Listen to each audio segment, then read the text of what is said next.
Bonsoir Yvon Rouge. Bonsoir Jasmine. Et alors, votre invité s'appelle aujourd'hui Philippe Robert, qui est de la possession. On va le présenter. Lui-même va se présenter dans un instant. Mais je voudrais d'abord dire bonsoir Jasmine. Bonsoir Yves. Tu as une belle chemise ce soir, dis-moi. Merci beaucoup. Mais je me tiens à carreau quand même. Philippe Robert, bonsoir. Bonsoir. Merci d'être notre invité. Je ne sais pas si vous connaissez un petit peu le déroulement de l'émission. On a commencé depuis le 12 octobre. On a un invité tous les soirs. C'est dans le cadre des régionales. On parle politique pendant une bonne vingtaine de minutes. Donc, vous vous exprimez librement sur le plateau de Télé Créole. D'accord ? On est entre nous, c'est convivial, c'est décontracté, mais on parle quand même sérieusement. D'accord ? Donc, Philippe Robert, vous êtes conseiller départemental. Vous avez été élu en mars avec votre binôme Anne-Flore Deveau. C'est ça ? Tout à fait. Et vous étiez conseiller de la majorité municipale du temps de votre papa, qui est décédé. Tout à fait. Roland Robert, qui était maire de la Possession pendant plus de 30 ans, d'accord. Et là, maintenant, aujourd'hui, vous êtes donc conseiller départemental, mais conseiller municipal de l'opposition depuis que Vanessa Miranville a été élue maire en mars 2014. Exactement. Alors, mais vous êtes sur le plateau pour parler surtout des régionales, et vous êtes communiste. On voit la couleur de votre cravate, d'ailleurs. Exactement. Je ne sais pas si vous l'avez fait exprès. Exprès ou pas ? C'est pas exprès, on va dire que c'est ma cravate de sortie. D'accord, d'accord. Des grandes occasions. Voilà. Et, donc, vous êtes communiste, mais vous êtes un communiste assez original parce que vous êtes communiste centriste. Vous soutenez un candidat qui est Thierry Robert, qui est responsable du LPA, la politique autrement, mais qui est aussi délégué régional du MoDem, d'accord, qui est un parti centriste. Tout à fait. Expliquez-nous un petit peu pourquoi ce choix. Alors déjà, bonsoir à tous et je vous remercie de me donner l'occasion de m'exprimer sur cette question parce que c'est très important effectivement et on mène depuis quelques semaines une campagne d'explication avec notre électorat. Je suis communiste, je suis membre du PCR. Ça, c'est une réalité. Maintenant, je suis surtout quelqu'un de franc et en tout cas, je ne suis pas hypocrite et je ne peux pas mener un combat si je ne... Vous êtes en train de nous dire qu'au PCA, il y a des hypocrites ? Non. Je vous dis que moi, je ne suis pas hypocrite et je ne peux pas mener un combat si je ne suis pas moi-même convaincu du combat que je suis en train de mener. Et c'est pour ça que le Parti communiste a fait son choix, a choisi son candidat. Patrick Le Breton, la liste de Patrick Le Breton, le Progrès. Exactement. Nous avons choisi notre candidat. Mais il faut savoir... Vous faites partie de la section communiste de la Possession. Tout à fait. Donc, qui, elle, a choisi Patrick Le Breton, c'est-à-dire de se ranger derrière son parti. Non. En fait, il faut savoir déjà que je ne suis pas secrétaire de section de la Possession. Je ne suis pas là en train de prendre une section en otage. Le secrétaire de section de la Possession, c'est Laurent Marcellina, qui est un jeune, même génération que moi, qui était lui aussi également sur la liste de Roland Robert en 2014. Et nous avons été contactés pour savoir par les principaux candidats à cette élection régionale. Et à chaque discussion que l'on avait avec ces candidats-là, on faisait un retour à la section. On a toujours fait un retour à la section, ce qui a donné lieu à des discussions enflammées, passionnées. Et lorsque Thierry Robert nous a contactés, entre autres, lors du retour à la section, on a eu une discussion et la section a dit, OK, ils nous suivent, eux, ils font Thierry Robert. Il faut savoir qu'on a fait un vote à bulletin secret. C'est pas des votes à main levée où les gens, on n'a pas le choix, ils suivent le camarade. On a fait un vote à bulletin secret, nous étions 80... Ça ne se fait pas au PCA, ça, je ne sais pas, je ne pense pas, Mais nous étions 92 bulletins pour lors du dépouillement. Au sein de la section. Au sein de la section de la Possession pour suivre Thierry Robert. Thierry Robert, d'accord. Au niveau du PCR, nous avons été corrects. On a rencontré le PCR plusieurs fois, on a eu des réunions avec Élie Waro, moi-même, Laurent Marcellina et François Déliron pour leur expliquer notre stratégie. Et suite au vote à bulletin secret, nous avons envoyé un courrier au PCR leur demandant l'autorisation de nous mettre en congé jusqu'au 7 décembre, donc sans fermer le second tour, mais en congé jusqu'au 7 décembre pour ces élections régionales. Pourquoi Thierry Robert ? Thierry Robert, déjà, il faut savoir... Mais peut-être parce qu'il a soutenu votre papa au municipal de 2014, Entre autres, il faut savoir que, et ça, la famille de Roland Robert, les amis, les proches, les camarades, ceux qui étaient dans le combat en 2014, ne peuvent pas l'oublier. D'accord. Au second second tour des municipales, il est venu dans le fief, dans le bastion de Roland Robert à Sainte-Thérèse, devant le Petit Bazar, pour soutenir Roland Robert, alors qu'à ce moment-là, on se disait tout le monde que c'était peut-être perdu. Lui, il est venu, il a fait le show, il a fait le Thierry Robert, et il a soutenu Roland Robert dans son dernier combat, ça on n'oublie pas. Il faut savoir également que, bon, je le connais, moi on était au TCO ensemble de 2008 à 2014, c'est quelqu'un qui a le contact facile, on est de la même génération, ça aide peut-être, mais on a de très bons contacts, il avait de très bonnes relations avec Roland Robert également, on a les mêmes valeurs, c'est quelqu'un d'honnête, c'est quelqu'un qui dit la vérité, moi ce sont des valeurs que j'admire. Et au-delà de cette relation amicale, cette reconnaissance par rapport à ce qu'il avait fait pour votre papa, notamment son soutien au municipal, jamais au niveau des convictions, au niveau du projet, je vais vous partager, vous adhérez? Moi, au projet Thierry Robert, j'adhère. C'est un projet en faveur des Réunionnais. C'est relancer la Réunion en faveur des Réunionnais. Et lorsque j'ai rencontré l'ensemble des candidats, Thierry Robert était celui qui avait le plus de conviction, le plus d'envie de faire avancer les choses. Et il m'a donné envie de le suivre. Donc, on revient là-dessus dans un petit instant. Mais et pourquoi, selon vous, le PCR, qui est votre parti, Paul Vergès notamment, le parti qui est incarné par Paul Vergès, tout le monde le sait, mais pourquoi le PCR a choisi Patrick Le Breton, d'après vous, le progrès?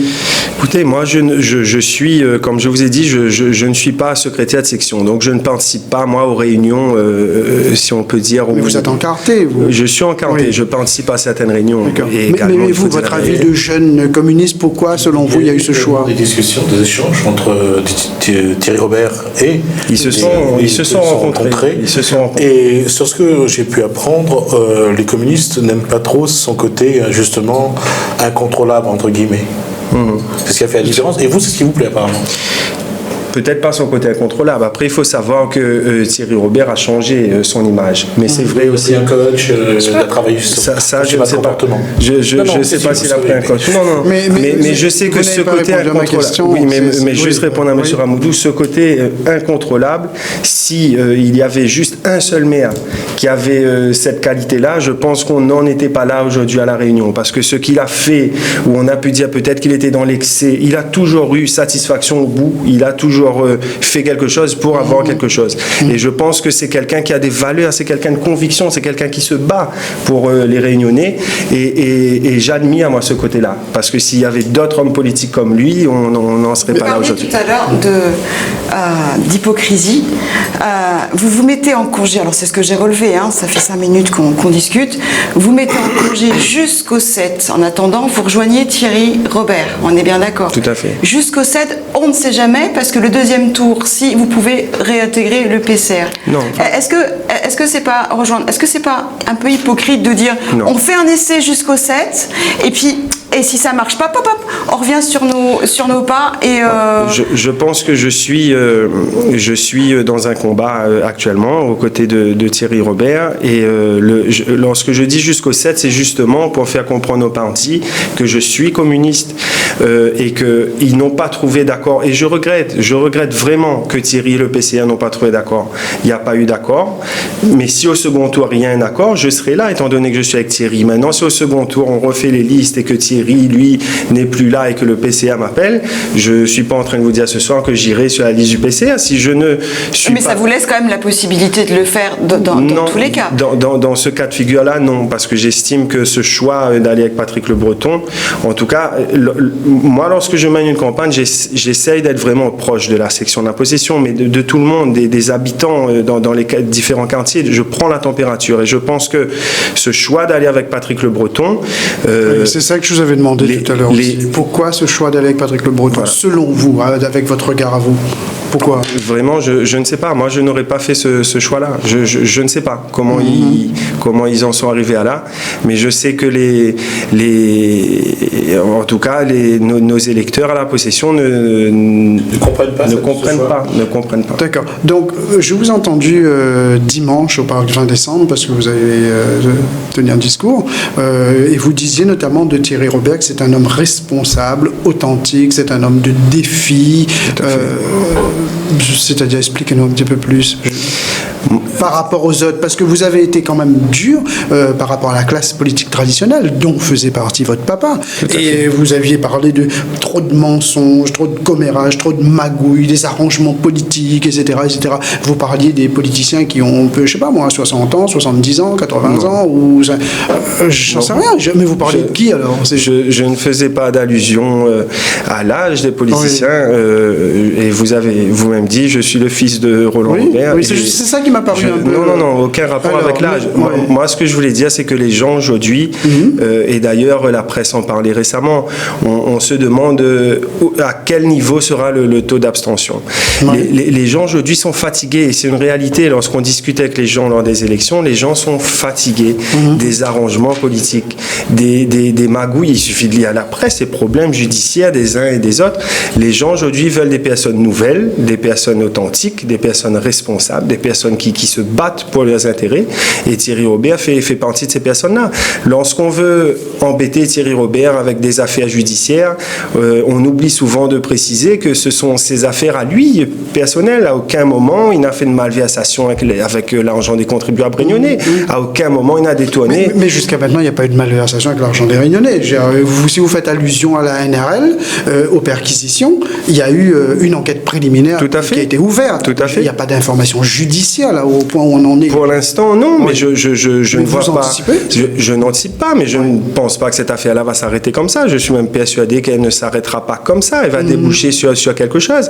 La route du littoral, c'est une réalité. C'était un besoin. Clairement, nous-mêmes possessionnés, on est pour cette route. À chaque basculement, à chaque fermeture, on est asphyxié, on ne circule plus. Et une chose qui est paradoxale, j'ai eu l'occasion de l'écrire, le seul communiste qui s'est vraiment affiché sur ce projet, c'est bien Roland Robert, qui lui a participé, il est vraiment rentré dans ce projet-là, et je disais qu'il se démarquait déjà de la position de Paul Vergès. Mais vous êtes sur la même longueur d'onde, vous êtes pour la route du littoral. Je suis pour la route du littoral. Mais qu'est-ce qui pose problème alors? Quand je vois cette route du littoral, je ne veux pas critiquer Didier Robert. Dans son bilan, il y a du positif. Il y a, mais à mon avis, il y a plus de négatif. On va y arriver dans un instant. La route du littoral, c'était un élément essentiel pour relancer l'économie réunionnaise. C'était un élément essentiel avec tous les problèmes de transport qu'on rencontre.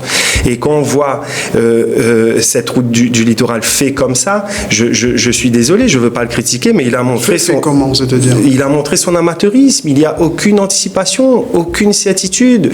On ne sait même pas combien va coûter cette route au final. On ne sait... 1,6 milliard déjà, au montant initial. Pour l'instant, ce sera cet indice 2,6 milliards. Ça, c'est un petit peu valable pour tous les projets. On a vu la route des Tamarins, la facture a été doublée, multipliée par 2. On a vu, parce qu'il y a toujours des surcoûts, je pense. Tout à fait, mais au niveau de la route des Tamarins, et c'est un élément essentiel, quand on retrouve la situation dans laquelle on se trouve, la route des Tamarins crée de l'emploi.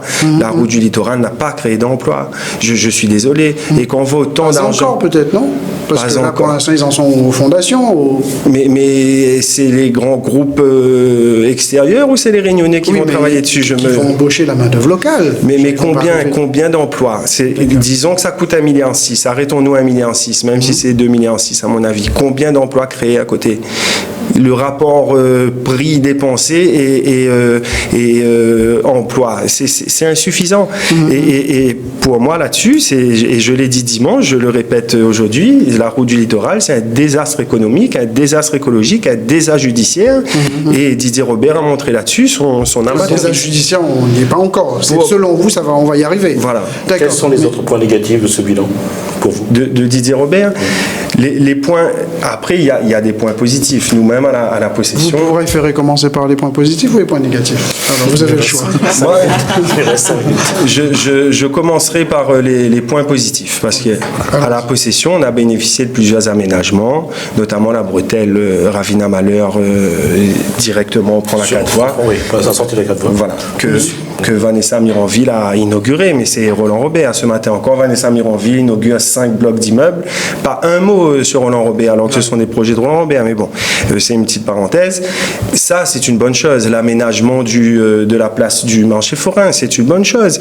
L'aménagement du port de pêche, c'est une bonne chose. La possession, la continuité territoriale. La continuité territoriale, c'est Paul Vergès. Il faut être réel. Il a arrêté quand il est arrivé, parce qu'il ne voulait pas financer le projet. Mais c'est lui qui en est l'instigateur. Oui, l'instigateur. Mais après, c'est Paul. Il a repris le projet de Paul. La POP, c'est bien, mais c'est insuffisant. On va pas résumer l'épanouissement d'un jeune avec un ordinateur portable. Je trouve moi que c'est insuffisant. Je vois plus trop de points positifs. Oui, les points négatifs alors. Les points négatifs. Enfin voilà, si je rejoins Thierry, en grande partie, moi c'est pour l'emploi, en faveur des Réunionnais. Et il dit qu'il faut mettre un chef d'entreprise à la tête de la région. C'est sa manière de dire les choses, mais je pense que là-dessus, certains critiquent sa manière de le dire, mais il n'a pas tort quelque part. Le rôle du président de région, c'est avant tout relancer l'économie, c'est créer des emplois. Là-dessus, Didier Robert a échoué. On prend 2010-2015, plus 45 000 demandeurs d'emploi. C'est une réalité. C'est la compétence de l'État. Restons quand même honnêtes sur cette démarche-là, 45 000 emplois. On sait que, comme vient de dire Yvon Rouge, l'emploi, c'est la compétence de l'État. C'est vrai que la région a la compétence économique pour la région Réunion, mais... La politique gouvernementale a peut-être une incidence aussi. Aussi. Mais lui, en tant que président de région, il devrait faire en sorte de faire... Et justement, il avait la route du littoral, je reviens sur la route du littoral, mais il avait la possibilité, avec la route du littoral, de créer des emplois pour les Réunionnais. Et c'est pas le cas. Et quand je dis plus 45 000, effectivement, il y a peut-être beaucoup de facteurs, mais qu'on me dise quel est le projet Didier Robert qui a créé de l'emploi pour les Réunionnais. Moi, je ne vois pas dans ces 5 années. Et un petit mot, peut-être pour finir, sur le positionnement de Vanessa Mironville, c'est-à-dire sa position de neutralité pendant ces régionales. Elle a décidé de ne pas se positionner. Voilà. Moi, je pense que... Je vous demande ça parce que vous avez dit que c'était un acte irresponsable. C'est un acte irresponsable. Je pense que tout homme politique, toute femme politique, dans la situation dans laquelle on se trouve à La Réunion, ne peut pas rester en dehors de ce combat à sa maison tous les soirs en disant que le meilleur gagne. C'est pas possible. On se doit de prendre une position claire pour nos électeurs, pour la population, parce que il faut remettre les choses sur pied à la possession. Et en plus, Madame Mironville prend les possessionnés et les Réunionnais pour des imbéciles, parce qu'on sait tous pour qui fait Madame Mironville, et on sait tous que... Alors, c'est-à-dire Madame Mironville a tout le temps été soutenue en 2011 contre Roland Robert, en 2014 contre Roland Robert, en 2015 contre moi-même par Monsieur Didier Robert. Madame Vanessa Mironville fait Didier Robert actuellement sur le terrain à la possession, elle fait Didier Robert. Et elle ne sera pas, parce qu'elle a peur de se représenter une nouvelle fois devant les électeurs, c'est tout, elle a peur. Mais elle ne sera pas présente, mais elle a un adjoint qui sera sur la liste de Didier Robert. Vous le verrez, je ne cite pas de nom, je la laisse dans le plan mais vous verrez. Et c'est pour ça que je dis que c'est irresponsable. Elle se doit de prendre ses responsabilités. Je prends Roland Robert, il était candidat, lui, à chaque élection. Lorsqu'il n'était pas candidat, il soutenait un candidat. Il prenait ses responsabilités. Il voulait... voilà. Il se positionnait. C'est un acte, je pense, essentiel. Justement, votre collègue au conseil départemental a fait le choix de ne pas suivre Thierry Robert. C'est un choix pris ensemble ou bien... On parle de Anne-Fleur Deveau, votre binôme. Voilà. Alors, pourquoi Elle va se positionner comment, elle, au fait Moi, elle va soutenir qui Je ne sais pas. Vous avez certainement échangé un peu avec elle, non? Non. Il faut savoir qu'on ne se parle plus. Et c'est une situation que je déplore. Je suis on peut savoir pourquoi vous parlez Je ne sais pas. Elle a pris sa décision de se mettre en retrait par rapport à notre groupe. Et je déplore cette situation parce que c'est moi qui l'ai emmené en politique. En 2014, sur la liste de Roland Robert, c'est moi qui l'emmène. En 2015, lors des départementales, c'est moi qui lui propose de constituer le binôme à mes côtés. Elle a pris... Elle va rejoindre la majorité départementale ? Je ne sais pas. Il faudrait lui demander. Moi, je ne préfère pas me mettre dans la tête d'Anne-Fleur Deveau. Il faudrait lui demander. Mais voilà, la situation aujourd'hui, c'est qu'il n'y a plus de contact entre nous. Maintenant, nous avons été élus sur un programme. Nous avons des choses à réaliser. Il faut qu'on travaille pour la population. Mais... Ça veut dire que l'opposition possionnaise actuellement est en train de se diviser ou c'est juste un désaccord entre vous ? L'opposition possessionnaise est divisée depuis le premier jour à la possession. D'accord. On aura l'occasion d'y revenir, Philippe Robert. Merci. Je crois donc que vous êtes le conseiller départemental de la possession et que vous cédez Thierry Robert donc au régional. Merci. On accueillera demain Pierre de Desmorennes. D'accord. Merci Jessica Pitou de nous avoir accompagnés et pour la première émission. Yves Montrouge, j'espère que vous aurez le temps de vous raser avant d'aller à votre rendez-vous. Merci. Et Robert, merci encore. Merci à vous. À demain.